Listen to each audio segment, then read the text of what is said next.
नमस्कार, स्वागत है आपका पब्लिक इंडिया पर। मैं हूं नीलू व्यास। अब कुछ घंटे बचे हैं कल सुप्रीम कोर्ट में बिहार के SIR यानी कि स्पेशल इंटेंसिव रिवीजन यानी कि मतदाता सूची का जो गहन संशोधन बिहार में हो रहा था, एक इतना बड़ा फ्रॉड था, उसकी सुनवाई कल सुप्रीम कोर्ट में होगी। जस्टिस सूर्यकांत और जस्टिस बागची की बेंच इस बात को सुनेगी, लेकिन सुनवाई के कुछ घंटे पहले रिपोर्टर्स कलेक्टिव का एक बड़ा खुलासा सामने आया है। कई सारी एक सीरीज ऑफ ट्वीट्स है जिससे आपको यह पता चलेगा कि ये जो पूरी SIR की एक्सरसाइज थी, इसमें लॉ मिनिस्ट्री को कंसल्ट किया गया था। और मजे की बात यह कि ऐसा कंसल्ट किया गया कि उसके कोई सबूत नहीं छोड़े, और सबूत यानी कि उसके फाइल में कहीं पर नोटिंग नहीं है। रिपोर्टर्स कलेक्टिव ने RTI करके जब ये इंफॉर्मेशन मांगी तो भी उस RTI में गोलमोल जवाब मिला है। अब आपको एक एक करके बहुत सारे ट्वीट्स हैं, लेकिन जो सबसे जरूरी ट्वीट्स थे वो मैं आपको दिखाने की कोशिश करती हूँ। पहला ट्वीट उसको देखिए, रिपोर्टर्स कलेक्टिव का, कि we reporters collective ask the Ministry of Law for all records of the legal advice it has given to Election Commission of India on the special intensive revision that the latter is undertaking in Bihar for now and in the rest of India next. Guess what they said? तो इनका basically इन्होंने ministry of law से पूछा था कि वो records क्या हैं जो आपने लीगल एडवाइस आपने चुनाव आयोग को दिया है। अगर आप इस लाइन को देखें, वी आस्क, एक मिनट बैक जाइए, ministry of law for all the records, उन्होंने लॉ मिनिस्ट्री से सारे रिकॉर्ड्स मांगे कि आप उन सारे रिकॉर्ड्स को शेयर करिए जो आपने एडवाइस के तौर पर आपने दिया है इलेक्शन कमीशन को, और आप उनका एक एक करके जवाब देखिए। अगला ट्वीट देखते हैं। अगले ट्वीट में आइए। हाँ, why is it of importance? Supreme Court is going to hear the SIR case on Monday, that is July 28th. ECI has done all out defending its decision to have every citizen prove their right to vote and citizenship afresh. Next tweet आप देखिए। हाँ, so our RTI and the Law and Justice Ministry, now ECI engages with different arms of the government. ये explanation उन्होंने दिया है कि ECI जो सरकार के जो अलग अलग विंग्स है उनके साथ ECI engages with the different arms of the government. We know it speaks with the law ministry for such matters. And remember, Reporters Collective tracked it for years to unearth the electoral bond scam. अब Reporters Collective ने electoral bond का जो fraud है वो भी निकाला था, और इसमें भी उन्होंने पूछताछ की और पाया कि ECI के जो ऑफिशियल्स हैं उन्होंने लॉ मिनिस्ट्री को कंसल्ट किया था, और इसी के चलते उन्होंने एक RTI फाइल की। अब आगे का ट्वीट देखिए।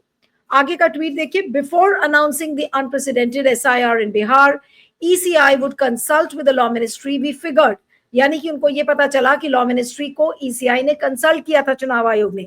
We filed an RTI asking for all correspondence, notings, records and files on the issue with the law ministry. The answer it gave is incredulous, यानी कि उन्होंने फाइल के नोटिंग्स, रिकॉर्ड्स और जो भी कॉरेस्पॉन्डेंस हुआ था ECI और लॉ मिनिस्ट्री के बीच में उसको मांगा था, और अब देखिए जवाब में उनको क्या मिला। अगला ट्वीट अब ये देखिए, ये पांचवा ट्वीट में आपको दिखा रही हूं। Turns out that while the ECI and the governments wants us preserve and show all records to prove our citizenship and voting rights repeatedly, its law ministry claims that it has not been too diligent with its record keeping. यानी कि उस record keeping को नहीं किया है law ministry ने, ऐसा प्रतीत होता है। और ये जो एक कटिंग आपको दिखा रहे हैं ये उसी रिप्लाई का हिस्सा है। In the above matter, it is submitted that the subject matter of the information sought under the RTI application is concerned with Election Commission of India. As far as the Department of Legal Affairs is concerned, it tenders advice in the capacity of a legal advisor to the referring administrative ministry department.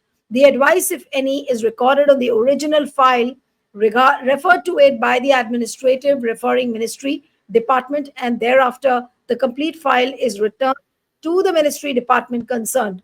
The concerned administrative referring ministry department is a holder of the information, if any. यानी कि गोलमोल जवाब दे दिया। उन्होंने कहा कि correspondence हुई थी, correspondence नहीं भी हुई थी, और RTI में इसका कोई पुख्ता जवाब नहीं मिला है। अब अगला ट्वीट देखिए। अगले ट्वीट में, the law ministry claims it has kept no record of any advice given to the ECI. You heard that right. It formally informed us that the law ministry had preserved no record of and about any advice tendered to the ECI on the controversial SIR. यानी कि कोई advice law ministry ने ECI को नहीं दिया है। अगला tweet. हाँ, Why? Because we track government systems. Reporters Collective government के systems को track करता है. उन्होंने कहा कि we know how records are legally required to be maintained under the government's manual of office procedure. Meticulous files are maintained. Each internal decision, comment, incoming and outgoing correspondence is numbered and recorded. ये तो सरकार की हर file में होता है कि उनका हर correspondence की numbering होती है, उसको record किया जाता है. आगे का tweet. A missing paper or file requires the ministry to file an FIR because it's a criminal offense. यानी कि आपके पास रिकॉर्ड नहीं है तो ये क्रिमिनल ऑफेंस है और लॉ मिनिस्ट्री को इसमें FIR करानी चाहिए. A record kept wrongly leads to departmental proceedings against officials that can include dismissal from service. यानी कि अगर डिपार्टमेंटल लैप्सेस हुए हैं, फाइल्स को नहीं मेंटेन किया गया है, तो जो अधिकारी इसमें इन्वॉल्व है वो डिसमिस हो सकते हैं सर्विस से. ऐसा आयुषी कार जो कि रिपोर्टर्स कलेक्टिव की रिपोर्टर, उन्होंने कहा. अगला tweet. So no, we have not taken the law ministry at face value. It has not told us the truth. It is refusing to disclose the records by telling lies. We believe. यानी कि झूठ बोल रही है law ministry. आगे का कोई tweet है? हाँ. This is a critical juncture as the Supreme Court tomorrow hears the matter. Such disclosures could have been vital. Under the RTI law, the government of India is legally obligated to proactively put out information. In this case, it lied to us to prevent citizens from knowing. यानी कि नागरिकों को इस बात का ना पता चले, लॉ मिनिस्ट्री ने एक इतनी इंपॉर्टेंट इंफॉर्मेशन लोगों से छुपाई है जिसका आपको हक है जानने का. आरटीआई के तहत ये पूछा गया था. अब इसी पर हम चर्चा करेंगे कि रिपोर्टर्स कलेक्टिव का ये बड़ा खुलासा. इसमें दो चीजें. एक तो ये कि चुनाव आयोग ने लॉ मिनिस्ट्री को कंसल्ट किया. चलिए, आप तो इंडिपेंडेंट बॉडी है, आपको कंसल्ट नहीं करना चाहिए, लेकिन फिर भी अगर आपने किया तो वो रिकॉर्ड्स कहाँ हैं? वो रिकॉर्ड्स आज क्यों नहीं उपलब्ध है? आज इसी पर हम बातचीत करेंगे. हमारे साथ वरिष्ठ वकील और एक्टिविस्ट अरुण अग्रवाल जी हैं. अरुण जी, आपका स्वागत है. Thank you so much for joining. सबसे बड़ा टेकअवे सर रिपोर्टर्स कलेक्टिव की स्टोरी से क्या है? क्या चीज बाहर निकल कर आती है जो वाकई में चौंकाने वाली है? अनम्यूट कर लीजिएगा सर, अनम्यूट कर लीजिए. हाँ, नमस्कार नीलू जी. सबसे चौंकाने वाली ये बात है कि ये SIR जो है ये सरकार का डिसीजन है, ये बीजेपी का डिसीजन है, ये चुनाव आयोग का इंडिपेंडेंट डिसीजन नहीं है. ये सबसे बड़ी चौंकाने की बात है, क्योंकि चुनाव आयोग को इंडिपेंडेंट डिसीजन लेना है. वो कोई भी अगर उसको लीगल एडवाइस चाहिए तो वो बाहर के वकील के पास जाएगी, वो सरकार के पास नहीं जाएगी. सरकार के पास ये इसलिए गई 2-3 कारण से, क्योंकि एक तो मालूम था कि इसमें लॉ एंड ऑर्डर का प्रॉब्लम होगा, और दूसरा था कि ये जो एपिक कार्ड वगैरह कैंसिल करेंगे उसमें हजारों करोड़ रुपए का खर्चा भी था. तो इतना बड़ा डिसीजन ये अपने से नहीं ले रहे थे, लेकिन सरकार के कहने पर ले रहे थे. अब ये डिसीजन जो है कोर्ट में न चैलेंज हो, किसी तरह से जो है हम क्या कहते हैं कानूनी कसरत को जिम्नास्टिक करके इस चीज को निकाल लें, तो ये लोग जो है भले इनके पास 1-2 लॉ ऑफिसर होंगे, इतने बड़े एक्सपर्ट नहीं है लॉ के, और इन्होंने वाकई बहुत नया नया तरीका निकाला है. वो वर्ड स्पेशल लगाया है, उसका भी कारण है, इंटेंसिव उसका भी वो कारण है, रिव्यू का भी. तो देखिए, सरकार की या बीजेपी की ये मजबूरी है कि बिहार और बंगाल में सबसे ज्यादा मुस्लिम पॉपुलेशन है, और उनको जो है मालूम है कि मुस्लिम पॉपुलेशन में 5% भी वोट नहीं मिलने को है. पहले नीतीश कुमार को मिलते थे क्योंकि वो पैंडर करते थे, वो मुस्लिम कॉन्स्टिट्यूएंसी के साथ जो है अन्याय नहीं करते थे, तो इसलिए मुस्लिम्स भी उनको वोट करते थे. अब जब वो जाके भाजपा की गोदी में बैठ गए तो वहां के भी 16% वोट जो है इनके खत्म हो गए, और बंगाल में भी खत्म हो गए. तो इनकी जो एकदम जरूरी है, क्योंकि ये तो एक तरह से बोलते ही हैं कि हमें जो है माइनॉरिटीज के वोट नहीं चाहिए, हम जो है हिंदू के वोट से जीत लेंगे. लेकिन अब इनको लग रहा है कि वो तो जिस तरह से जाति पर सारे लोग बटे हुए हैं, वो तो जितना इनके लिए एकदम मुश्किल है, जीत ही नहीं सकते. तो इनका एक ही लक्ष्य है कि मुस्लिम का आधा वोट काट दो, और उसको सिटीजनशिप से लिंक कर दो, तो ये बड़ा आसान हो जाता है कहना कि ये जो है बांग्लादेश से आए हैं, ये वहां से आए हैं। अरे भाई, बांग्लादेश से बिहार में क्यों आएगा कोई आदमी? वहां की इकोनॉमी जो है यहाँ से ज्यादा उसका जो है पर कैपिटा इनकम है। पहले भले आ सकते थे 10 साल 15 साल, लेकिन जिस तरह से इन्होंने इकोनॉमी को मैनेज किया है वो तो ध्वस्त कर दिया। वो हमारे से पर कैपिटा इनकम में बहुत आगे निकल गया। तो इनका यही लक्ष्य है। अब कैसे करें? अब ये स्टेप बाय स्टेप समझिए। सुप्रीम कोर्ट में ये था कि चुनाव आयोग के जो मेंबर्स हैं या उसके अध्यक्ष हैं उसको कौन उसकी नियुक्ति करेगा। तो वहां पे सुप्रीम कोर्ट ने जानबूझ के इस मैटर को टेकअप ही नहीं किया और ये भी कह दिया कि अगर आप सिलेक्शन करेंगे तो इसका इल्जाम जो है अंजाम बहुत बुरा होगा। लेकिन सरकार को तो ये सब सेटिंग किए हुए हैं। उन्होंने जो है उसी चुन लिया सुप्रीम कोर्ट की वार्निंग के। वो तो जवानी कहे थे, लिख के तो ऑर्डर में कहे नहीं थे। और उसके बाद जब सुप्रीम कोर्ट ने वहां भी कुछ ना कुछ किया है इन दोनों ने, जब कोई मामला नहीं उसको उठाया, तब ये एकदम निश्चिंत हो गए कि अब सुप्रीम कोर्ट जो है ये मुख्य चुनाव आयोग ज्ञानेश गुप्ता का अपॉइंटमेंट जो है कैंसिल नहीं करेंगे। और अनफॉर्चुनेटली ये उसी बेंच में आया हुआ है। तो जो डेमोक्रेसी से इतना वो मामला जो इम्पोर्टेंट था उसको उन्होंने नहीं लिया। अब इन्होंने कहा कि अब जो है हमको बिहार जीतना बाय हुक और बाय क्रुक एकदम नेसेसरी है। जो हथकंडे हमने 4 इलेक्शन से लगाए हुए थे, मध्य प्रदेश से लेके राजस्थान और हरियाणा, और ये सारे अब हो गए एग्जॉस्ट। ये अब पब्लिक के नॉलेज में आ गया। अब वहां के लोग सतर्क हैं। तो अब वो जो है आप पासा, वो हर बार तो आप उसको बेईमानी नहीं कर सकते। तो अब क्या उपाय है? तो इसका एक ही उपाय है कि पुराना जो लिस्ट है उसको आप फेंक दो और इनके जो सपोर्टर है ये सब खाली दिखावा है कि 90% 95% जो है अंत में आपको कागज देना है। और बीएलओ नहीं, वहां का जो ईआरओ है, इलेक्ट्रल रजिस्ट्रेशन ऑफिसर, जो नॉर्मली एसडीओ या बीडीओ होता है, जो एक सरकार का एक वो है, वो डिसाइड करेगा कि इलेक्शन कमीशन में ये जो लिस्ट बनेगी उसमें किसका नाम रहेगा नहीं रहेगा। और बड़े आसानी से कहे अरे गलती हो गई, ये हो गई, कागज नहीं था, पावती नहीं थी, उन लोगों ने अप्लाई नहीं किया। जब फाइनल लिस्ट बनेगी तो ये जो है आरजेडी और कांग्रेस के कम से कम 10% वोट काट देंगे और उसी का ये पूरा बैकग्राउंड बना रहे हैं।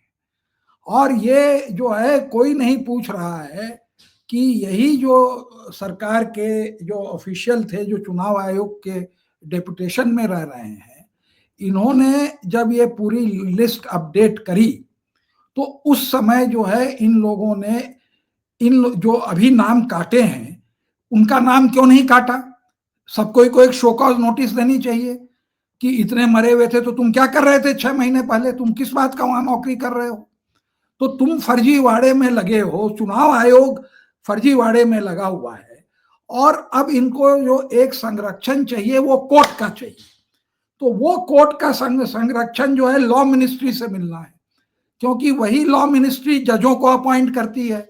वही लॉ मिनिस्ट्री को मालूम है कि किस जज की क्या वीकनेस है, किस जज की, मतलब कि मैं आपको बताऊं कि सुप्रीम कोर्ट में ऐसे भी जजेस हैं जिनके ऊपर ये आरोप है कि पैसे लेके नारकोटिक्स एक्ट में बेल दे दी। इस तरह के ग्रेव एलिगेशन है। अब ये मैटर आईबी को रेफर हुआ कि नहीं हुआ? नो डाउट कि ये एलिगेशन थे जब वो हाई कोर्ट के जजेस थे तब, उसके बावजूद ये प्रमोट हुए। तो ये लॉ मिनिस्ट्री ही ने उनको पूरा ये रास्ता बताया है कि ये किस तरह से तुम बेईमानी करो, कि ये स्पेशल इंटेंसिव रिव्यू लगाओ। इसका मतलब ये है जो अरुण जी आप एक्सप्लेन कर रहे हैं, इसका मतलब चुनाव आयोग ने जानबूझकर इसमें लॉ मिनिस्ट्री को इसमें इन्वॉल्व किया है ताकि एक फ्रॉड किया जा सके बीजेपी के साथ मिलकर, और बीजेपी जैसा चाहे उसी तरीके का फ्रॉड हम बिहार में करेंगे, उसकी योजना लॉ मिनिस्ट्री के साथ बनाई। देखिए, लॉ मिनिस्ट्री के बिना कुछ हो ही नहीं सकता है। दोनों चीज वहां इंटरसेक्ट करती है, अपॉइंटमेंट ऑफ जजेस भी, और इधर से ये कि कानून में कैसा हेरा फेरी किया जाए, वहां पर हम क्या डिफेंस लें, किस तरह से हम इंश्योर करें कि जो चुनाव आयोग जो हम जिसको चुन रहे हैं वो सरकार भाजपा चुने, उसमें जो है चीफ जस्टिस ऑफ इंडिया का कोई से नहीं रहे, हम ऐसे आदमी को चुने जो कि अमित शाह का दाहिना हाथ हो, बायां हाथ हो, तो ऐसे आदमी को हम चुने जिसमें कि सुप्रीम कोर्ट जो है कुछ बोले नहीं, उसमें कोई अड़चन डाले नहीं, महीनों उस फाइल पर बैठी रहे। और ये सारा चीज, क्योंकि उनको भी लॉ मिनिस्ट्री जाना है, सुप्रीम कोर्ट को भी वही चेक करता है, और इधर कानून को भी ये चेक करता है। समझाना है आज अरुण जी, अगर आम आदमियों को समझाना है, रिपोर्टर्स कलेक्टिव का ये जो खुलासा है 2 लाइनों में यही है कि चुनाव आयोग ने कानून मंत्रालय के साथ मिलकर ये एसआईआर का षड्यंत्र रचा है। बिल्कुल एकदम, क्योंकि ये हो नहीं सकता। हर फाइल जो लोग डील करते हैं उनको मालूम है कि कोई भी रेफरेंस आता है तो एक नई फाइल खुलती है, उसमें लिखा जाता है ये रेफरेंस, और फिर और ये ओपिनियन चलता है एकदम नीचे से, सेक्शन ऑफिसर से वो फाइल चलती है। फाइल का कस्टोडियन सेक्रेटरी नहीं है, फाइल का कस्टोडियन सेक्शन ऑफिसर है, और उसके बाद जो है वो अंडर सेक्रेटरी है, जॉइंट सेक्रेटरी है। तो वो सारा जो जो रेफरेंस, वो रेफरेंस फाइल का देंगे चुनाव आयोग का, वो फाइल जो भी आई होगी उसको भले लौटा देंगे, लेकिन यहां पर उनको नई फाइल खोल के ओपिनियन देना है। और आरटीआई में क्या है, वो आरटीआई कमिश्नर ही नहीं अपॉइंट करते, झूठ बोलते जाओ साल भर। अभी अभी अगर आपने झूठ बोला, मैं तो वो सेबी में हार मान गया, और उसके बाद हमने कह दिया एक कमिश्नर को कि आप लोग जो है, यहाँ तो ऐसा लग रहा है कि 2 अपराध बिल्कुल साफ साफ दिख रहे हैं। पहली बात तो ये कि आरटीआई में साफ जवाब नहीं बोला, आरटीआई में झूठ बोल दिया गोलमोल जवाब देके, और दूसरा ये कि आपने मंत्रालय के पास रिकॉर्ड्स नहीं है, अगर रिकॉर्ड्स नहीं है तो फिर लॉ मिनिस्ट्री कंप्लेंट करे, उस पर एफआईआर दर्ज करे। क्या गलत कहा रिपोर्ट? हाँ, वो फाइल कैसे गायब हो गई? मैंने इनकी हिम्मत देखिए कि हम जो बोल दें वो चलेगा, कौन पूछने वाला है? सरकार तो जो चीज हम कोर्ट में बोल दें, कुछ भी बोल दें, वो चलेगा, और यही हो भी रहा है। चुनाव आयोग कुछ भी बोल दे। इसका मतलब अरुण जी 2-3 टेकअवेज जिसके बड़े बड़े हैं, उसके बाद फिर मैं आपसे सवाल करूंगी कि कानून मंत्रालय के साथ मिलकर चुनाव आयोग ने एसआईआर की का षड्यंत्र रचा, और उस षड्यंत्र को रचने के बाद वो फाइल गायब कर दी, फाइल ही गायब हो गई कानून मंत्रालय से, गायब हो गई।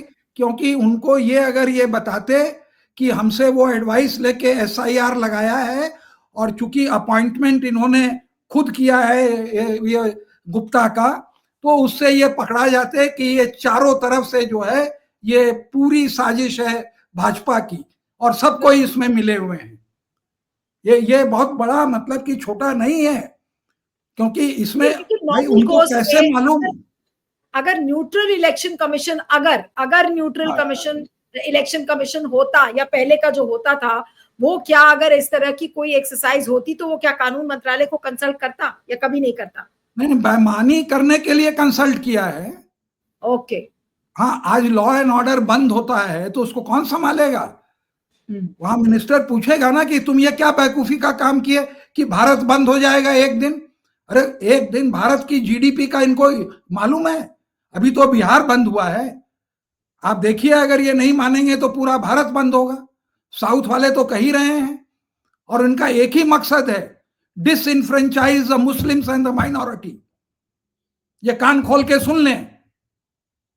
और ये बहुत ही खराब दिन होगा कि इसमें सुप्रीम कोर्ट अगर, मतलब इतनी चीज नेगेटिव है कि अगर उसमें अगर ये कर दे कि सिटीजन का राइट जो है ये बीएलओ और क्या कहते हैं ईआरओ ये डिटरमिन करेगा, तब तो ये देश चला।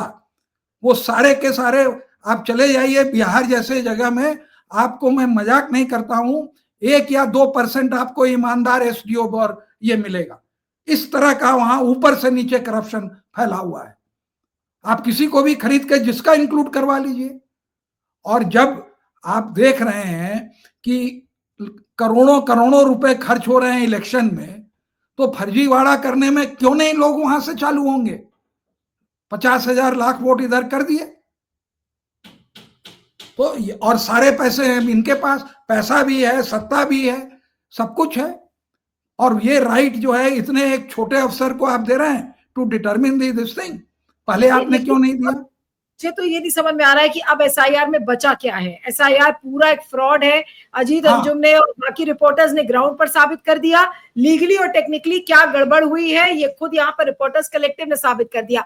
अब कोर्ट को कायदे से कल क्या करना चाहिए? अब तो कुछ ही घंटे बचे इसकी सुनवाई शुरू होने।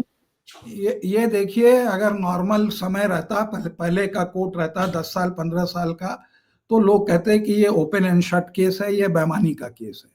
आज के तारीख में कोई भी सुप्रीम कोर्ट क्या करेगा कोई प्रिडिक्ट करने को नहीं तैयार है। और फिर वही बात जो जेठमलानी कहते थे कि the court is a casino, तो वही बात याद आती है। और हम ये देख रहे हैं कि चुनाव आयोग जो भी कोर्ट में झूठ बोलता है, गलत बोलता है, उसको कोर्ट मान के जो है हरदम उनके पक्ष में जो है निर्णय करती आ रही है। अभी तक तो इनका यही धंधा रहा है। आप देखिए, इतनी धांधली हुई है, कहीं भी कोर्ट ने एक बार भी चुनाव आयोग को यह किया, Punjab and Haryana high court ने किया कि प्राचा को जो है ये पूरा वीडियो दे दो, जैसे ही दिया उसको उलट दिया इन्होंने, और सुप्रीम कोर्ट में आके वो कर लिए कि हम नहीं देंगे। तो ये जो ओपन गुंडागर्दी हो रही है चुनाव आयोग की, और सबसे बड़ी बात मैं बार बार कहता हूं कि इस ज्ञानेश कुमार गुप्ता को एक भी चुनाव आयोग आज तक सपोर्ट नहीं किया एसआईआर में। क्या कारण है? नॉर्मली एक बिरादरी होती है, वो एक दूसरे को डिफेंड करती है, वो नहीं चाहती है कि हम जहां पर इतने ऊंचे ओहदे पर बैठे उस संस्था का जो है नाम खराब हो, कोई नहीं चाहता है। तो ये क्या दर्शाता है कि ये एजेंट हैं आरएसएस के, भाजपा के, और कुछ नहीं है।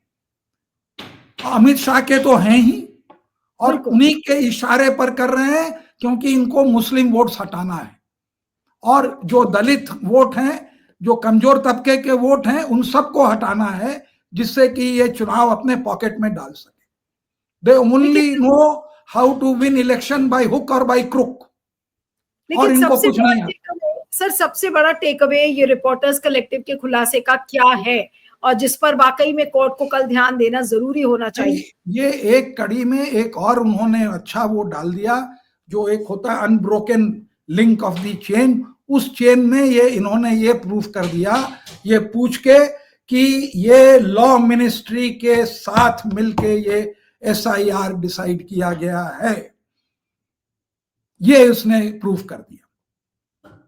और जबकि चुनाव आयोग इंडिपेंडेंट होना चाहिए, ऑटोनोमस होना चाहिए। हाँ, आज ये साबित हो गया कि वो कॉम्प्रोमाइज्ड है और बीजेपी के साथ मिलकर काम करते हैं। हाँ, बीजेपी ने इनको अपॉइंट किया, न्यूट्रल बॉडी ने अपॉइंट नहीं किया। ये पूरा मजा ले रहे हैं, पूरी लॉ मिनिस्ट्री का एडवांटेज ले रहे हैं। वहां से वो पूछ पाछ के यहाँ आए हैं, उनकी वहां से जो है, भले उन्होंने दिया हो, इनिशिएट वही कराए होंगे कि अच्छा फाइल भेजो, हम जो है उसमें ऐसे करते हैं, तो वो फाइल भेजी वहां पर, और उन्होंने उनको बताया कि ऐसा करो। आधार उसमें लिखा हुआ है सेक्शन 23(4) के रिप्रेजेंटेशन ऑफ पीपल एक्ट को, और उसी को गायब कर दिया इन्होंने कि वो एक डॉक्यूमेंट माना नहीं जाएगा। और यह इतना बड़ा ये डिसीजन ले सकते थे कि सिटीजन जो है हम डिटरमिन करेंगे, ये तो एक पॉलिसी डिसीजन गवर्नमेंट का था, और अगर ये सिटीजन को डिटरमिन करेंगे तो उसका खर्चा कौन देगा? तो कुछ नहीं, इनकी मंशा ये है कि माइनॉरिटीज के वोट काटो और हंट देम लाइक एनिमल्स, उनकी लिंचिंग करो, और जब वो वोट आवे तो उनकी जरूरत नहीं पड़े हमको, क्योंकि हम तो इतना उनको तरसाए हुए हैं कि उनको इतना हमने उनके ऊपर बुलडोजर चलाया है, उनको हमने मारा है, उनके हर तरह के फ्रीडम को जो है हमने कमेंट किया है, क्या पहनते हैं, कैसे इनको दफनाया जाता है, हर चीज को हमने मजाक इनका उड़ाया है। और इनके एक भी आदमी को हम न लोकसभा या राज्यसभा में या विधानसभा में हम कभी टिकट देते हैं, तो कोई भी आदमी 17% वोट गंवा के जीत तो नहीं सकता है। That is the story. तो अब अंत में सर मेरा आखिरी सवाल है आपसे कि जो रिपोर्टर्स कलेक्टिव का ये खुलासा है, ये आज पूरे देश में क्या संदेश देता है, और क्या अब इस खुलासे के बाद क्या अब इसको सीधा सीधा निरस्त नहीं करना चाहिए? क्या सीधा रोल बैक नहीं होना चाहिए कि भाई नहीं होगा, एसआईआर नहीं लागू होगी? नहीं नहीं, वो देखिए, ये जो चुनाव की चोरी कर रहे हैं, उनके अलावा इनको किसी का भी सपोर्ट नहीं मिला हुआ है। जो एक दो अलाइज हैं जो चोरी से ये बेनिफिट करते हैं, वो भी घबराए हुए हैं कि हमारा नंबर कम हो जाएगा। तो अब आप देख रहे हैं कि वो जो है नीतीश कुमार के लोग जो है वो देख रहे हैं कि यार हमको तो अब मिनिस्ट्री मिलेगी नहीं, ये तो सारा भाजपा खा जाएगी। यही प्रॉब्लम है। वो Chandrababu Naidu is also waking up. Reporters collective की ही जो ट्वीट्स है उसमें ये दिया हुआ है कि सबसे ज्यादा अगर बीएलएस हैं वो बीजेपी के हैं, और बाकी पार्टीज के कुछ इक्का दुक्का, किसी के 5, किसी के कुछ 1000, इस तरह से है। तो बीएलओ तो नहीं है ही नहीं, नहीं देखिए, उनके। नहीं, ये बीएलओ और बीएलए में अंतर है। हाँ, बीएलओ नहीं, सरकारी नौकर होता है। हाँ पॉलिटिकल पार्टीज तो बीएलए अपॉइंट हाँ करेंगी ना। हाँ, तो तो बीएलए की संख्या दी हुई है कि बहुत कम है पॉलिटिकल पार्टीज के वो तो पास। है ही। वो सब पन्ना प्रमुख, देखिए, वो एक काडर को बच्चे से बनाते हैं। उनको जो है फॉल्स नेशनहुड का वो देते हैं, मिसलीड करते हैं। और वो करके जब वो बड़े होते हैं तो वो उसी हाफ पैंट जो वहां पहने थे वो बड़े होके भी उसी मानसिकता में रहते हैं। तो उनको जो है, और तुम त्याग करो तो ये होगा, तो उनको ये पूरा एक्सप्लॉइट करते हैं। तो इनके पास जो है और फर्जीवाड़ा कराना सिखाते हैं। कल्चर है कि आप गड़बड़ करके जीतिए तो कोई बात नहीं है, तो वो गड़बड़ करने को तैयार हैं। दूसरी पार्टी के पास इस तरह के लोग हैं नहीं। जो चुनाव लड़ता है खाली उसी के पास आदमी है। अब मालूम नहीं कि किसको टिकट मिलेगी, तो उनके ग्राउंड पर लोग नहीं है। और यही इनके जो बीएलओ है, बीएलए हैं, वो वोटर प्रोफाइल करते हैं। वो बताते हैं कि इनका नाम हटाओ, ये जो है उस पार्टी का है, ये उनको। तो इसलिए जरूरी है ये स्कैम को। Volunteer BLA is a necessity. चुनाव आयोग ने उसको इसीलिए दर्जा दिया है कि वोट काटो, माइनॉरिटीज का वोट काटो, डिप्राइव्ड का काटो, कि भाजपा जीत सके। ये है खेल, ये जानबूझ के कोई एक्सीडेंट नहीं है। चलिए, तो आपने देखा कि ये रिपोर्टर्स कलेक्टिव का बड़ा खुलासा ठीक सुप्रीम कोर्ट की हियरिंग के एक दिन पहले आया है, जिसमें ये साफ है कि चुनाव आयोग ने कानून मंत्रालय के साथ मिलकर एसआईआर की योजना बनाई, और सिर्फ योजना ही नहीं बनाई, जो फाइल में नोटिंग्स थी वो अवेलेबल नहीं है, आरटीआई में उसका जवाब मिला नहीं है। और वो फाइल, मजे की बात यह है कि वो फाइल को गायब कर दिया गया है, किसी को पता ही नहीं कि क्या कॉरेस्पॉन्डेंस हुआ है। तो अब इससे आप अंदाजा लगा सकते हैं कि किस तरीके की चोरी चकारी इस एसआईआर के बहाने की है, और कितना कॉम्प्रोमाइज्ड है इलेक्शन कमीशन। वही, और ठीक कहा अरुण जी ने कि इस चुनाव आयुक्त को सरकार चुनती है, और उस चुनाव आयुक्त ने किस तरीके से बीजेपी का नमक खाया है, और आज वो नमक उन्होंने अदा कर दिया एसआईआर के बहाने। अब कल देखना होगा कि सुप्रीम कोर्ट क्या कुछ इस केस में कहता है, करता है, उस पर निगाहें टिकी होंगी, और कल भी हम इस पर कार्यक्रम भी करेंगे। आपका बहुत बहुत शुक्रिया Arun ji, thank you so much for joining.